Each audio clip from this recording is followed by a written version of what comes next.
If you're a Texas fan, you woke up this morning a little bit confused, and obviously you're disappointed with what happened yesterday, but I think the overwhelming sentiment if you're a Texas fan is like, why did that go the way that it went? Because none of your postseason aspirations are out of reach. Everything is very much so still in front of you, but why did that game go the way that it went?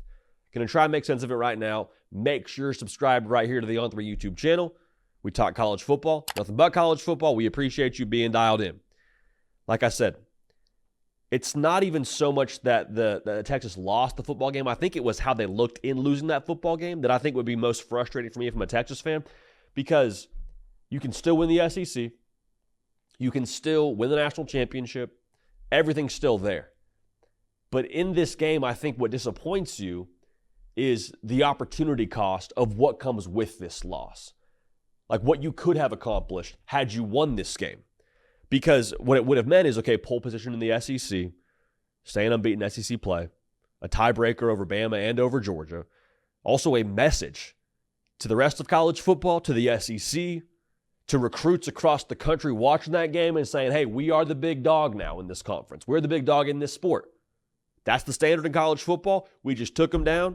And I thought there was a chance now for Texas, should they have been able to hit on some of those deep shots and be able to swing their sword a little bit more, maybe could have made this thing a little bit more one-sided. Then you kind of sprinkle in the fact that obviously a win over Georgia internally, no matter how you slice it, that's a confidence boost on any level. And also, if you're Quinn Ewers now, and this is kind of the extra sprinkle, if he had played at a high level last night, after missing a couple of games, he's back in that Heisman Trophy conversation, because that Heisman Trophy is very much so up for grabs across the country. The frustrating thing, in addition to all of that, is like, I think if you're a Texas fan, you're like, why didn't we, like I just mentioned a second ago, why didn't we swing our sword a little bit more? Why didn't we kind of go for the jugular a little bit more? And again, I'm not in the room, so I don't want to speak to what Steve Sarkisian was doing or what Quinn Ewers was doing, because honestly, like, they are 110% more qualified to do what they're doing, and I'm just talking about it here. But again, it felt a little bit just different than what we've seen previously. And that's not super novel analysis, but like, I think of Texas and I think of creativity. I think of that game against Alabama where they are taking their shots and they're throwing haymakers and they are forcing Alabama to keep pace with them. And that was the opportunity going into this game. We assumed was, hey, Texas and their skill players on the perimeter, they're going to have a chance to go win big, and Quinn Ewers, go dial it in, and let's go score some points. That was the approach, or that was the thought at least. So for you to come out of this game and average 4.9 yards an attempt, it's frustrating. It's extremely frustrating. Now, also, I think you give a lot of credit to Georgia in the way that they were able to clearly dial it up and have some confusion there for Quinn Ewers. And also, as much as you want to say what I just said about, hey, we wish we had been able to take some more shots downfield and been able to kind of be a little bit more aggressive offensively, be more of the aggressor in the situation. Anytime you get sacked 7 times, your playbook is only so wide open. And also, whenever you're back and down in distances like Texas consistently found themselves in because of their inability to run the football, averaging 1 yard a carry, like, Georgia's able to then pin their ears back and get after the passer. That's not a good situation. So obviously that's frustrating. It kind of just is what it is. Woulda, shoulda, coulda. And again, there's answers internally there that I just, quite frankly, am not privy to. So I 110% believe that Steve Sarkisian and that offense had a reason to do what they were doing, but that is a little bit like, would have liked to see us kind of take our shots here when we got the heavyweight champ, more or less over the course of the last however many years in college football, walking in here. I say that metaphorically.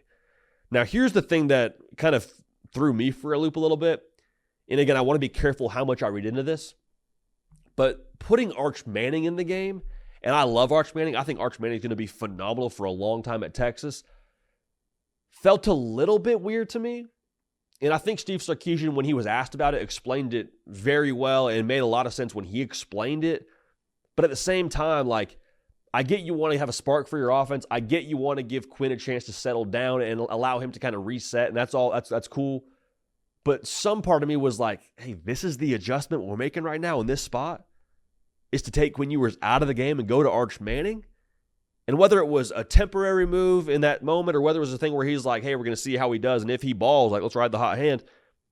To me, I was like, that's the pivot we're going. Like, there's not another pivot we like. It's not, hey, let's be more creative in our pre-snap movement and then find a way to get something going on the ground. Hey, let's find a way to get Quinn Ewers in rhythm. Let's get 3 easy completions and get him rolling. It was like, no, let's put Arch Manning in the football game with the Georgia defense that's rolling right now. Let's put him in the football game.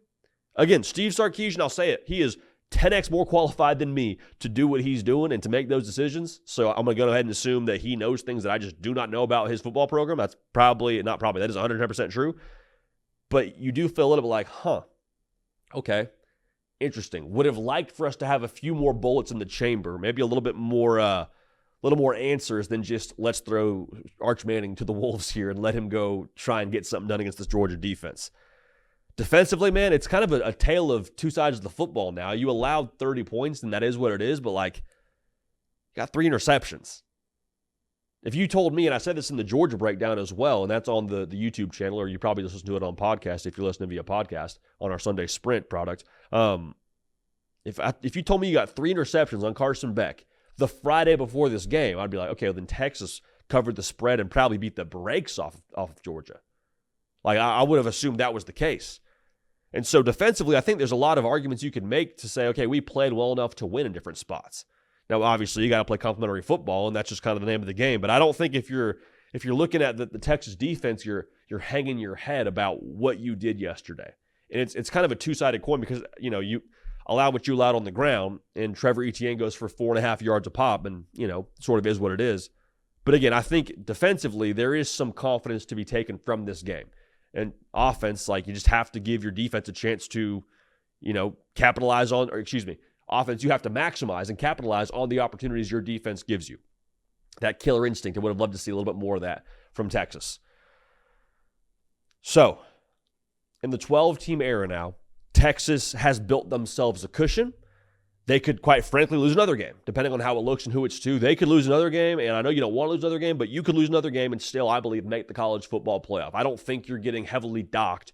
We won't heavily dock you on this show because you lost to Georgia, all right? And that Kirby Smart coached football team. I also think that this loss, in a lot of ways, serves as a reminder for Texas, of who they need to be to get to where they want to go. And what I mean by that is you just played against a football team that you may see again, and that likely will be right in that mix for the national title conversation. And Texas, to this point in the year, not knocking them, they just haven't had to play a team like that yet.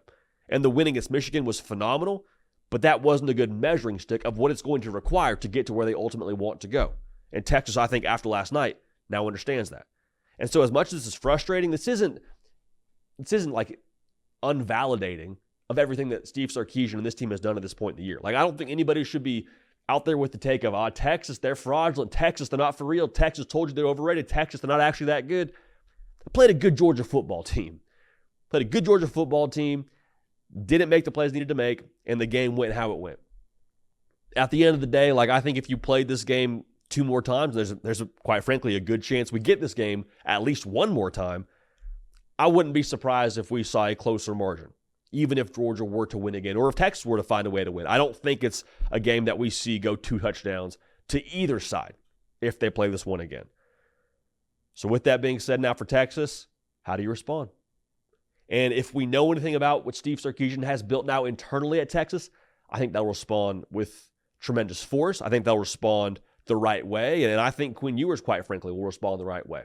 Keep in mind, too, this was his second game back. I mean, the Oklahoma game was what it was, but, like, this was a spot now where you were asking a lot of your guy after, having a little bit of rust on there, after a game against Oklahoma where he didn't look like himself. This was a lot to ask of him, and it was a big moment. And I mean, Quinn Ewers, with who he is, you expect that of him in this spot to be able to deliver here, but I'm just saying now, it's frustrating, it hurts. In some ways, it's confusing that you weren't able to go after Georgia the way that you went after other teams, but this isn't fatal. You don't close the chapter book here. Texas has a lot more chapters to write, and I would be surprised if we don't see another chapter here in Georgia, Texas before this whole 2024 book is closed. Make sure you're locked in here. Make sure you're subscribed. Let me know on Instagram and on Twitter at JD PicKell, X, whatever you call it. Let me know what you thought of last night's action in Austin. Appreciate y'all. Love y'all. Going to keep this party rolling. We will see y'all next time.